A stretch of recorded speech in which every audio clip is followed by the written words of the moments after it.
Samuqda ağır yol nəqliyyat hadisəsi baş verib. Hadisə Samuq Kür yolunda, yəni hazırda mənim dayandığım ərazidə qeydə alınıb. Belə ki, hərəkətdə olan Vaz 2107 ilə Mercedes markalı minik avtomobilləri toqquşub. Qəza zamanı 3 nəfər hadisə yerində həyatını itirib. Hadisə yerinə Fövqəladə Hallar Nazirliyinin Gəncə Regional Mərkəzinin xüsusi xilasetmə hissəsinin xilasedicilər cəlb edilib. Xilasedicilər tərəfindən avtomobildə sıxılmış vəziyyətdə qalan 3 nəfərin meyidi çıxarılaraq aidiyyəti üzrə təhvil verilib.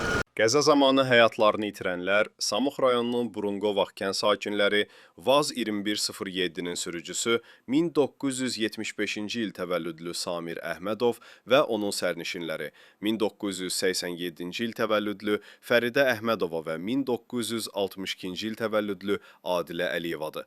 Avtomobildə sıxılı vəziyyətdə qalan 2 nəfər isə xilas edilib.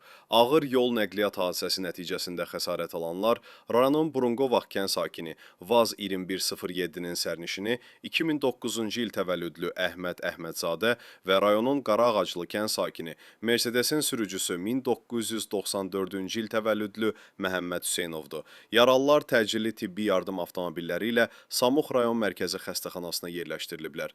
Dərhal onlara yardım edilib, hazırda onların vəziyyətlərinin orta ağır olduğu bildirilir. Qeyd edək ki, qəzada ölənlər bir ailənin üzvləridir. Ölənlərin arasında ər və arvad da var. Hadisə yerinə dövlət yol polis əməkdaşları cəlb edilib. Faktla bağlı Samux rayon polis şöbəsində araşdırma aparılır. Fuad Nazimoğlu, Elşad Cəfər, APA TV, Gəncə.